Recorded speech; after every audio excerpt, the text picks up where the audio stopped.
Le message du jour avec le pasteur Mickey Hardy. Montre-moi ta foi. Bonjour à tous, très content de vous revoir, d'être avec vous ce matin. Partager l'amour de Jésus, partager la parole de Dieu que nous aimons, la vérité qui rend libre. Amen. C'est pourquoi nous ne pouvons pas prendre la parole de Dieu à la légère, mais au contraire, nous avons besoin de la prendre au sérieux en réalisant que même si ça nous confronte, même si ça nous bouscule un peu, mais c'est la vérité et c'est ce que Dieu veut pour notre vie. Donc, nous remercions le Seigneur pour sa parole. Qu'est-ce que nous aurions fait sans la parole de Dieu? Nous sommes tous perdus, connaissant pas la vérité, le cœur de Dieu. Et donc, nous allons ouvrir notre Bible ce matin dans l'Épître de Jacques, au chapitre 2.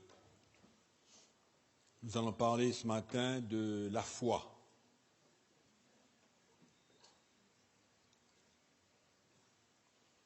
De la foi accompagnée d'œuvres, d'actions.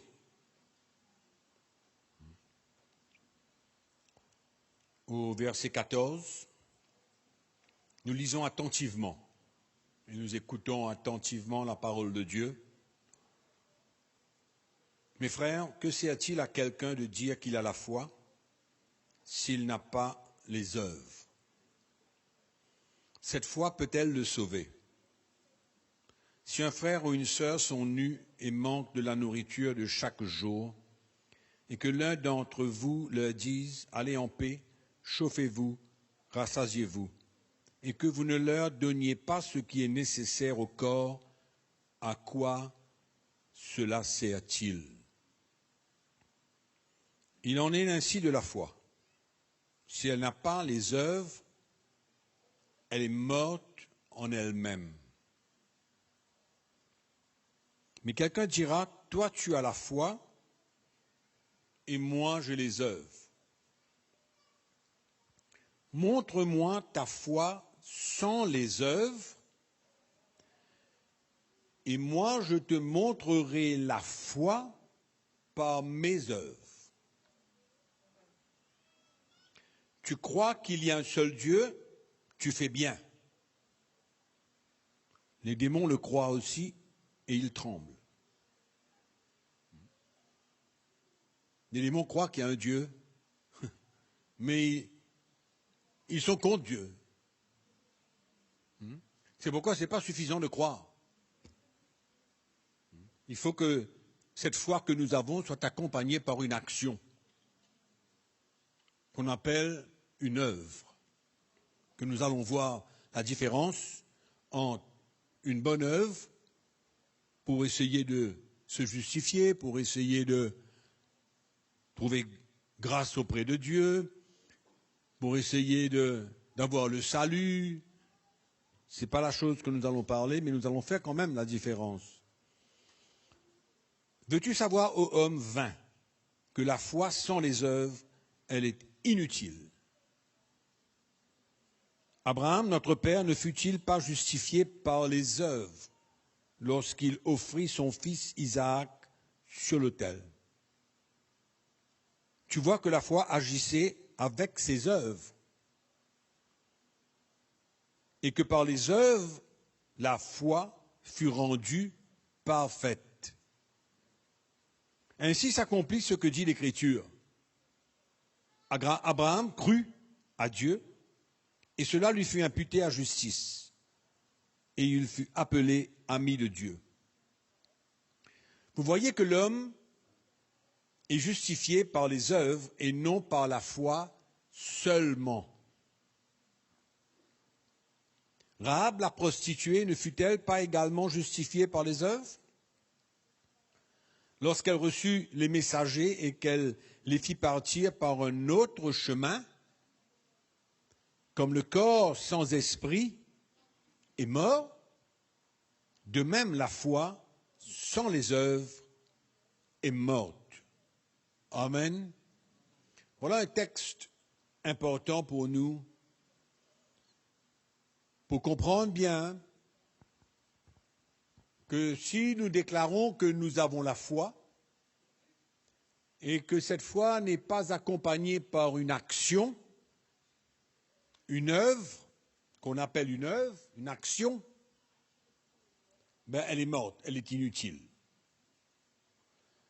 Faisons la différence entre des œuvres mortes.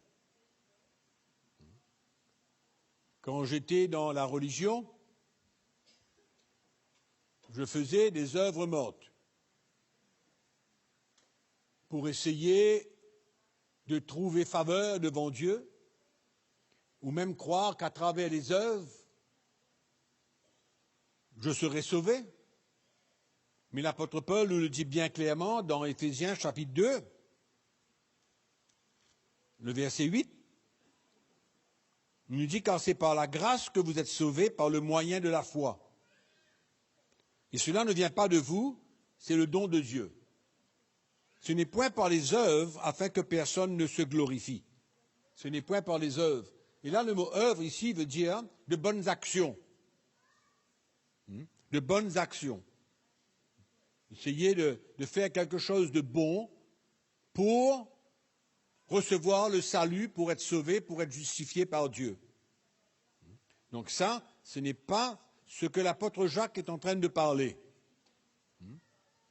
Il continue, Paul, il dit, ce n'est point par les œuvres afin que personne ne se glorifie, car nous sommes son ouvrage, ayant été créés en Jésus-Christ pour de bonnes œuvres. Là, il parle de notre qualité d'œuvre. Ce que Jacques parle maintenant, c'est la même chose que Paul parle. Nous avons été créés en Jésus-Christ pour de bonnes œuvres que Dieu a préparées d'avance afin que nous les pratiquions. Donc, en d'autres mots, ce sont des actions, des œuvres qui suivent notre foi, des œuvres que Dieu a préparées d'avance pour que notre foi se manifeste à travers ses actions et ses œuvres. Ça, c'est ce que Jacques et Paul parlent quand ils parlent de bonnes œuvres qui ont été préparées d'avance pour nous, afin que nous les pratiquions. C'est la même œuvre que Dieu a préparée pour Abraham. C'est la même œuvre que Dieu a préparée pour Rahab la prostituée. Et c'est la même œuvre que Dieu prépare pour nous, pour démontrer notre foi. En d'autres mots, si notre foi, si par exemple, il n'y a pas d'œuvre qui suit notre foi, c'est une foi vaine. C'est une foi inutile, morte. Je ne peux pas dire que j'ai la foi sans que je pratique et je fasse ce que Dieu a préparé pour moi comme bonne œuvre pour manifester ma foi. Comprends? Clair? En d'autres mots, je ne peux pas dire que j'ai la foi et puis je fais rien. Je ne peux pas. Je ne peux pas dire que j'ai la foi quand je ne peux pas dire je crois que Dieu pourvoira à mes besoins, mais quand Dieu me demande de faire une action et de donner ce que j'ai, je ne peux pas. Je n'arrive pas, je ne suis pas libre. Donc, ma foi est morte. Donc je peux dire que j'ai la foi et que je compte sur le Seigneur et que Dieu pourvoira à mes besoins. Je dis que j'ai cette qualité de foi, mais au moment où Dieu maintenant me demande de donner, je n'arrive pas. Quand Dieu me demande de donner à quelqu'un ou donner à son œuvre, me conduit et me guide, C'est une action qu'il a préparée d'avance pour moi. C'est une action. Et la preuve que j'ai la foi, c'est que quand Dieu me demande de faire cette chose, je la fais. À ce moment-là, ma foi n'est plus morte. Elle est vivante. Ma foi est vivante. Elle n'est pas morte. C'est la vraie foi. Vous comprenez la différence? C'est pourquoi on peut avoir de belles paroles. On peut dire que moi je crois que je dois prendre ma croix et suivre le Seigneur, mais quand le Seigneur me met à l'épreuve, je refuse. On sait très bien que dans notre marche chrétienne, que nous avons besoin de prendre notre croix et de suivre Jésus, et que cela se manifeste par toutes sortes d'épreuves, de tests, de situations. Oui ou non? Hein? Donc je dis que je crois, que je dois prendre ma croix, je crois, mais quand le moment arrive, l'épreuve, la difficulté, le problème, la chose que je dois faire, je n'arrive pas. Je garde ma vie, je préserve ma vie. Donc, où est ma foi? Est-ce que j'ai la foi que la grâce de Dieu va se manifester envers moi quand je suis appelé à prendre ma croix, perdre ma vie? Comprends ce que je dis? Et que quand le moment arrive, je fuis. Je ne veux pas. Je préserve ma vie, je la garde. Où est ma foi? Elle est vaine. Donc je ne peux pas dire que je crois dans quelque chose et quand le moment arrive pour moi, que ma foi est mise à l'épreuve, à travers une œuvre que je dois faire, une action que je dois faire, je ne sais pas. Ma foi est morte. Donc je peux dire que j'ai la foi, oui. C'est ce que Jacques dit. C'est exactement ce que Jacques dit. Il dit ici, montre-moi ta foi sans les œuvres. Montre-moi ta foi sans les œuvres. Comment quelqu'un peut montrer sa foi sans accomplir l'œuvre que Dieu a préparée pour lui? Comment?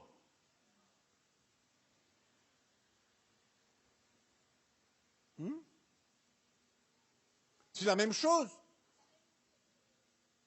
Je crois que Dieu est un Dieu de l'impossible. Je crois que Dieu fait des miracles.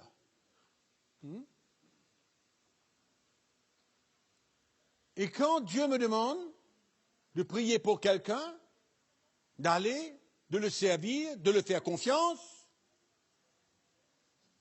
non, je recule. Je recule. Donc finalement, on peut parler et dire qu'on a la foi dans beaucoup de choses. Montre-moi ta foi sans les œuvres. Qui c'est qui peut montrer sa foi sans les œuvres? Personne. Personne. Et il dit, mais maintenant, moi, je vais te montrer la foi par mes œuvres. Je vais te montrer ma foi par les œuvres. Donc il y a une grande différence entre les deux. Qui peut montrer sa foi sans les œuvres? Personne ne peut. Amen. Donc je ne suis pas en train de parler d'une bonne œuvre là. Je ne suis pas en train de parler d'une bonne œuvre. Ça devient une bonne œuvre quand le Seigneur me demande de faire quelque chose et que je suis poussé par l'Esprit de Dieu et que mon cœur m'appelle à faire quelque chose ou que je veux obéir à Dieu. Ça, c'est l'œuvre de la foi. C'est l'œuvre de la foi. Ce n'est pas... Il y a des œuvres que nous pouvons faire pour nous cacher derrière elle, pour fuir ce que Dieu nous demande. Hein? Vous comprenez la différence? Hein? C'est-à-dire, c'est facile de faire une bonne œuvre, mais quand il s'agit de faire ce que Dieu me demande, qui est l'œuvre de ma foi, non. Je refuse. Je refuse. Et alors, qu'est-ce qu'on fait? On se cache derrière cette bonne œuvre, cette bonne action. Et là, l'apôtre Jacques nous montre l'exemple d'Abraham. Abraham crut en Dieu. Amen. Et la Bible nous dit qu'il fut justifié. Mais qu'est-ce qui s'est passé dans la vie d'Abraham? Il avait la foi. Et Dieu lui demande, sacrifie ton fils, Isaac. Sacrifie-le. Mais par contre, il avait reçu de la part de Dieu une promesse concernant son fils. Le fils de la promesse. Et Dieu lui demande, maintenant va et sacrifie ton fils. Ça, c'était l'œuvre préparée d'avance par Dieu pour Abraham, afin qu'il montre à Dieu sa foi et qu'il a la crainte de Dieu. C'est ça que Dieu dit à Abraham après qu'il ait empêché, qu'un ange est venu pour l'empêcher de tuer son fils Isaac. Maintenant, je vois que tu as la crainte de Dieu. Amen. Maintenant, je vois que tu as la foi. L'épreuve de la foi est toujours par une bonne œuvre préparée d'avance par Dieu pour que nous puissions l'accomplir. La foi vivante.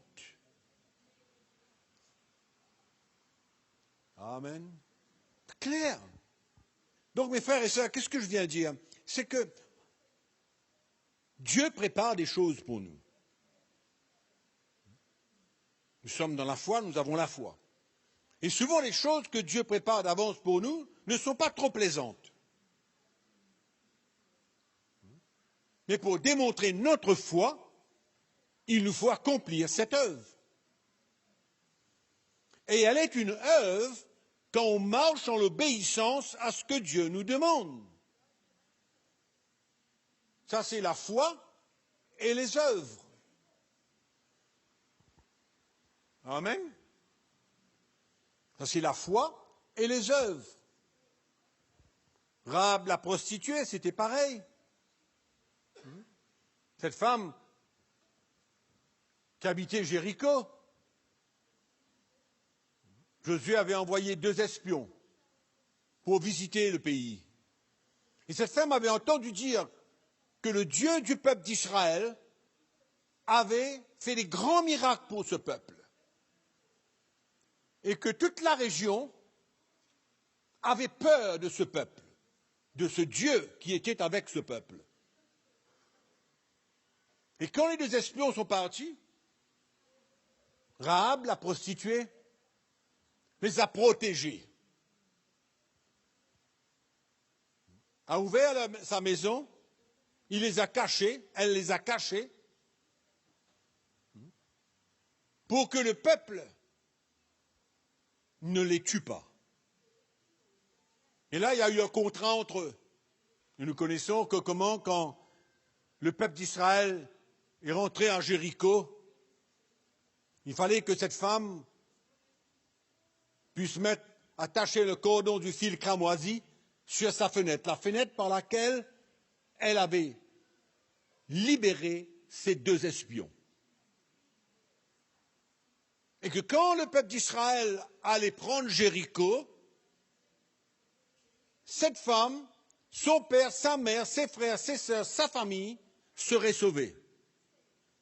Si ils ne sortaient pas de la maison et que quand le peuple d'Israël allait venir pour prendre Jéricho et qu'ils allaient voir le cordon de fil cramoisi suspendu à la fenêtre, le peuple d'Israël aurait protégé cette femme. Amen. Donc cette femme a cru, elle avait la foi, elle a cru dans ce Dieu, le Dieu d'Israël. Elle avait une crainte. Et elle a agi. Et elle a fait quelque chose pour démontrer sa foi. Et elle a protégé, gardé, préservé ces deux espions.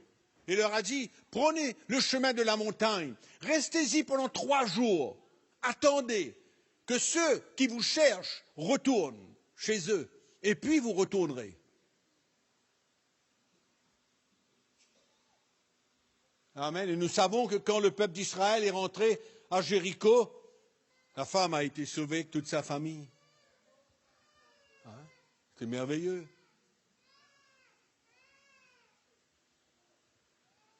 Donc nous voyons que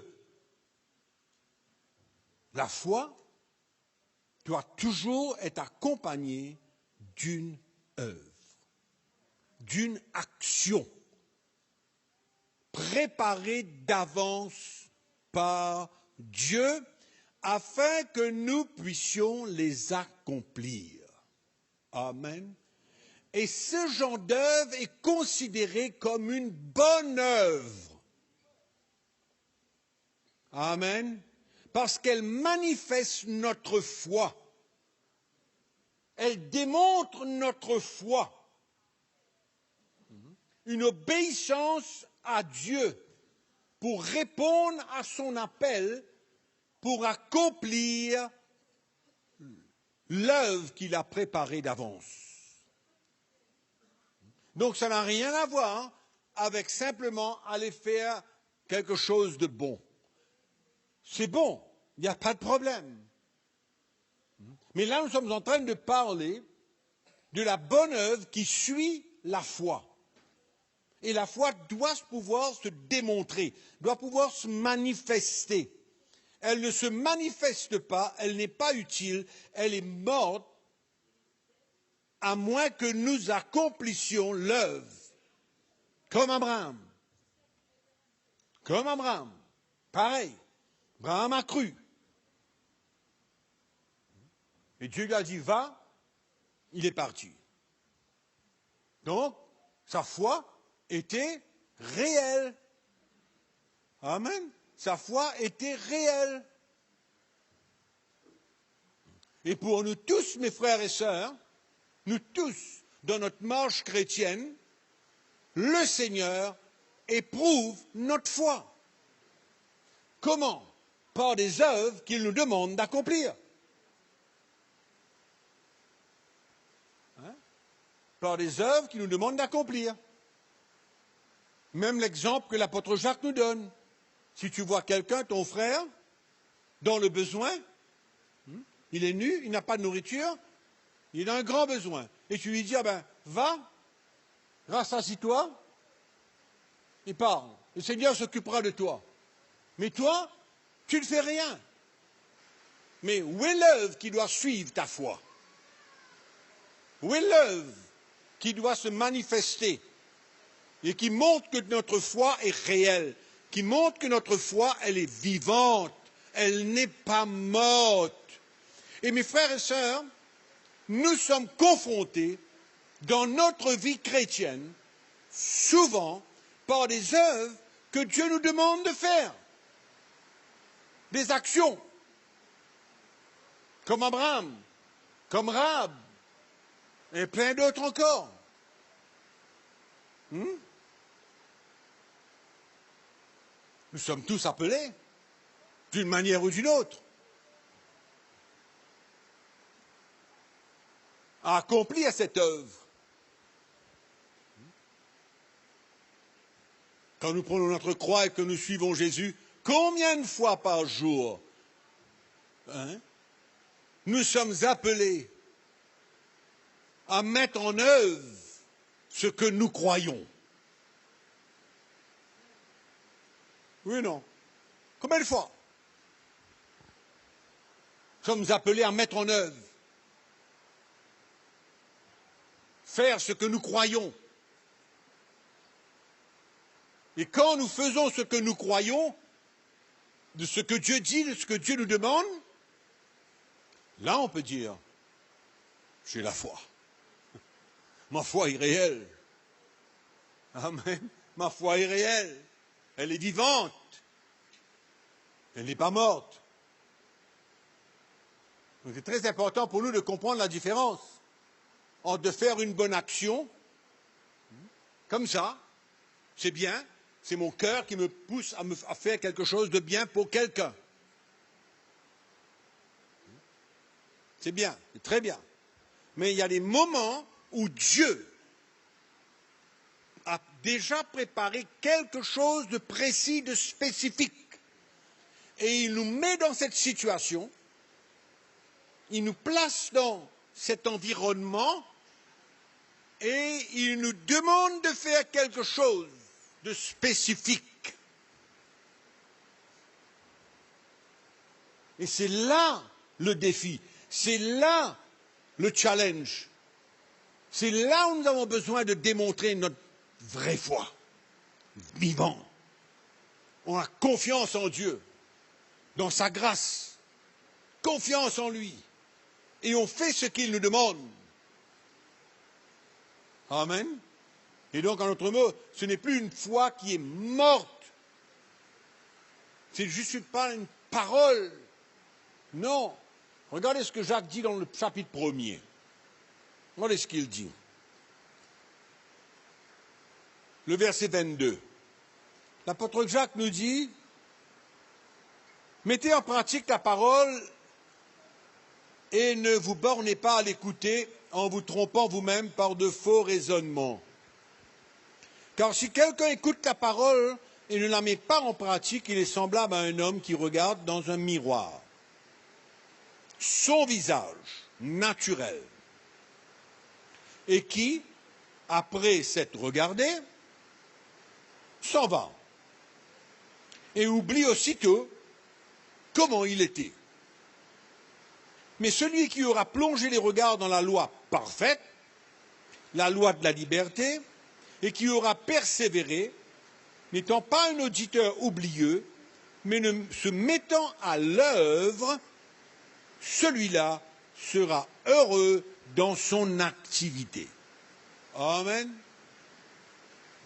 C'est un peu dans le même contexte, la même idée qui suit. En d'autres mots, on ne peut pas simplement écouter ce que Dieu nous dit de faire.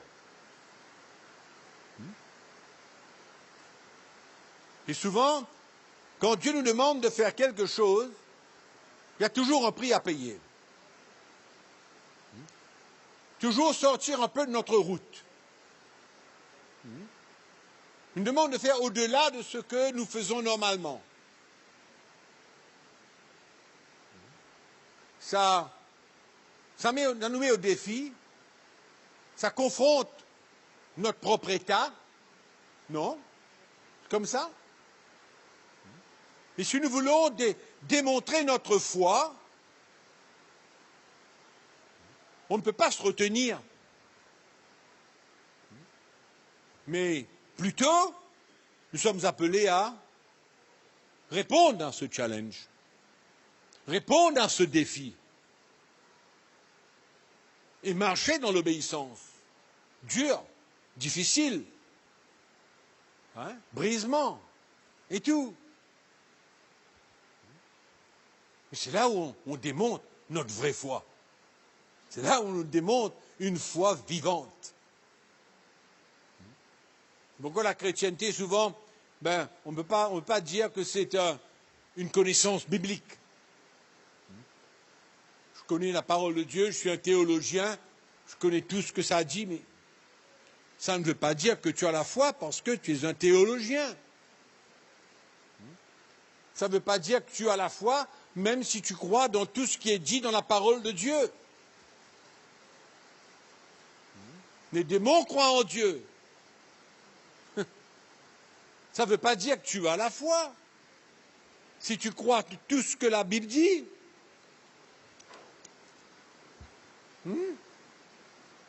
Nous sommes appelés à démontrer notre foi. que notre foi se manifeste. Non seulement qu'on croit dans ce qu'on veut vivre, mais on croit dans notre Dieu qui, par sa grâce, nous aide à accomplir sa volonté et à accomplir cette bonne œuvre. Préparée d'avance par Dieu. Et là, souvent, c'est là où on fait défaut. Parce qu'on ne réalise pas que les choses qui se passent dans notre vie sont des situations déjà préparées par Dieu. On ne réalise pas. Souvent, mes frères, on parle de foi. On parle de foi pour beaucoup de choses. La foi pour recevoir. Hein? La foi pour quelque chose que nous avons besoin. C'est bien, il n'y a pas de souci, il n'y a pas de problème.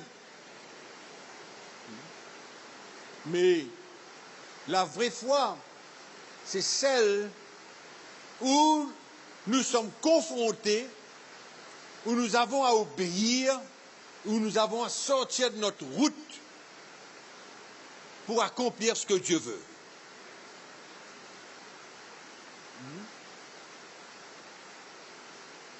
Ça, c'est la vraie foi manifestée,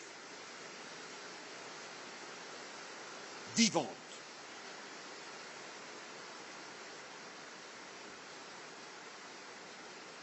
Ça n'a rien à voir avec la confession de la parole de Dieu. Rien à voir. C'est le défi. Le défi que Dieu met devant nous. Un acte d'obéissance qui démontre notre foi et qu'on est prêt à perdre. La foi pour celui qui sait qu'il doit prendre sa croix et suivre Jésus est une foi où nous savons que nous avons à perdre quelque chose dans notre vie. Quelque chose dans notre vie.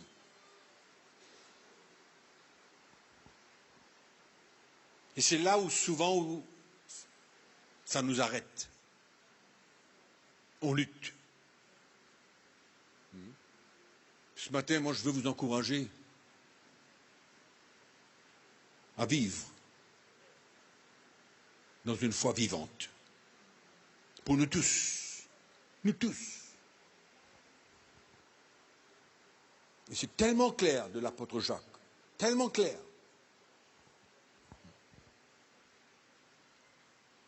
Je vais terminer en relisant ce verset 18 qui est extraordinaire. Il dit, mais quelqu'un dira, toi tu as la foi et moi j'ai les œuvres. Montre ta foi sans les œuvres.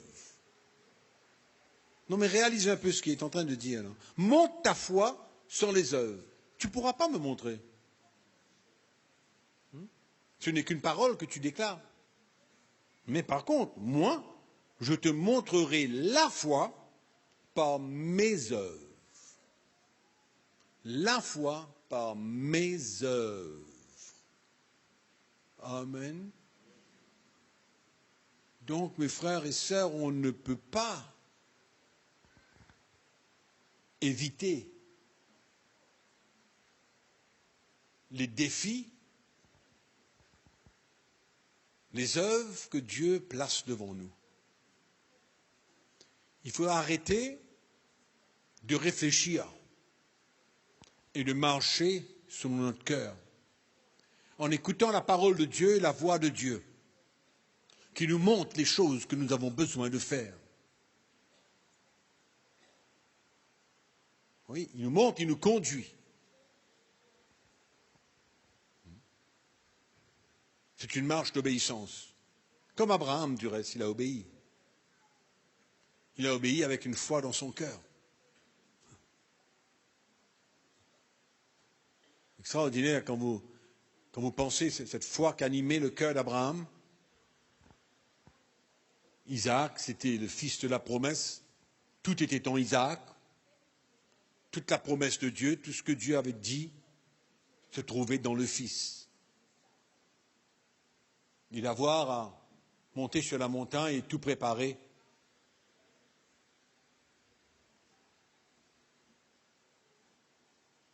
pour tuer son fils. Démonstration d'une foi vivante. Et le livre des Hébreux nous montre comment il avait la foi jusqu'à croire que Dieu ressusciterait son fils. Amen. Notre mot, la foi dans notre cœur ne nous arrête pas, ne doit pas nous arrêter à faire ce que Dieu nous demande, même si c'est contraire à toute la logique et toute la sagesse humaine et tout ce que nous avons pu entendre. Mais quand Dieu nous demande de faire quelque chose, c'est l'épreuve de notre foi.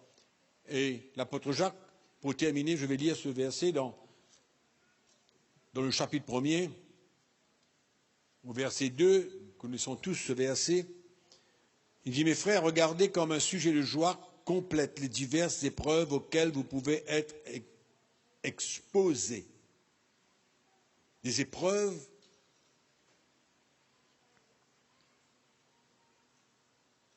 auxquelles vous pouvez être exposés. C'est quoi ces épreuves? C'est comme Abraham, n'est-ce pas? Sachant que l'épreuve de votre foi produit la patience. Mais il faut que la patience accomplisse parfaitement son œuvre, afin que vous soyez parfaits et accomplis sans faillir en rien. Amen. L'épreuve de notre foi. Souvent, on écoute les gens parler, on s'écoute parler, et on croit qu'on est vraiment des hommes et des femmes de foi.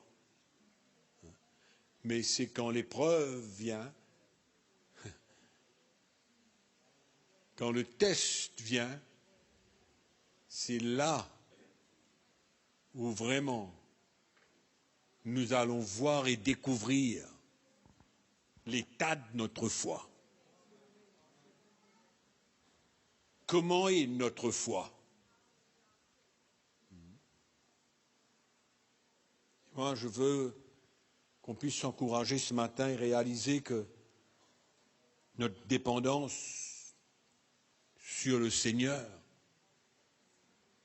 est la base même de toute action que nous sommes appelés à faire. Notre dépendance sur le Seigneur Jésus. Et de savoir que sa grâce est toujours avec nous dans toutes les épreuves, dans toute action qu'il prépare d'avance pour nous, pour que nous puissions les accomplir. Il est en contrôle de tout.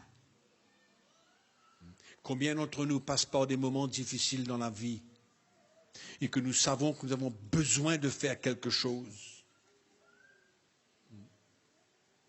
La grâce de Dieu est là. Amen.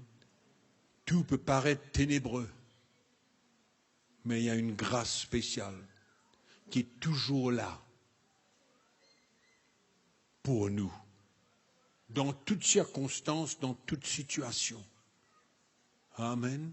Pas toujours facile, c'est vrai. Ça n'a pas été facile pour Abraham, mais Abraham a démontré une foi réelle, vivante. Amen. Et nous sommes appelés à avoir ce même genre de foi. C'est une dépendance sur le Seigneur. Amen. Dépendre du Seigneur. Et mes frères et sœurs, nous serons appelés de plus en plus à dépendre sur lui. Croyez-moi, il y a des actions qui sont préparées d'avance pour que nous puissions les accomplir. Ne croyez pas que c'est fini. Non, il y en a encore.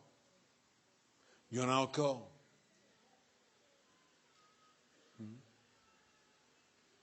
Il y aura encore de l'opposition. Il y aura encore des persécutions. Il y aura encore des demandes sur notre vie. Amen. Et cela va démontrer vraiment la qualité de foi que nous avons. Je vous ai dit et je le répète souvent, Dieu va nous demander davantage. Amen. Dieu va nous demander davantage. Vous le croyez, mes frères et sœurs? Hein? Dans tous les domaines de notre vie. Hein? C'est comme si que le chemin devient de plus en plus étroit.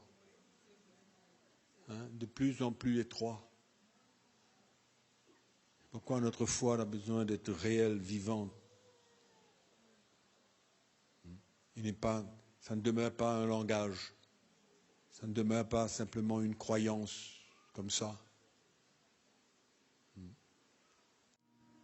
S'il y a quelqu'un ce matin qui nous visite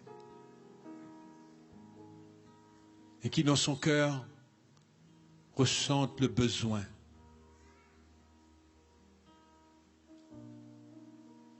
de donner sa vie à Jésus-Christ,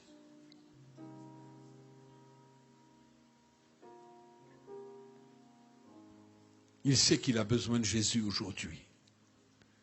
Sa présence est avec nous ce matin. Son amour touche nos cœurs.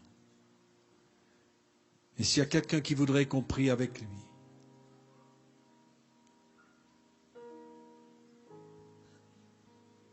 et qu'il reçoive le pardon de ses péchés, et qu'il croie en Jésus-Christ, venu dans la chair, mourir sur cette croix pour nos péchés, et qu'il est ressuscité des morts et qu'il est vivant, et qu'il est le seul Dieu vivant, le seul Sauveur. Et si ce matin quelqu'un ressent le besoin d'accepter Jésus dans sa vie, et si vous nous écoutez, et que dans votre cœur, vous ressentez le besoin de donner votre vie à Christ, vous voulez commencer une nouvelle vie, nous pouvons prier ensemble. Seigneur Jésus, je crois que tu es mon Sauveur, mon Seigneur. Tu as donné ta vie pour moi. Tu as versé ton sang pour moi. Tu es mort, mais tu es ressuscité des morts. Tu es vivant aujourd'hui. J'ouvre mon cœur. Pardonne-moi pour toute ma vie passée, tous mes péchés. Viens dans mon cœur. Viens habiter en moi. Je crois que tu es mon Sauveur et mon Seigneur. Merci Jésus. À toi toute la gloire. Amen. Merci Seigneur. Alléluia. Merci de nous avoir suivis. À bientôt.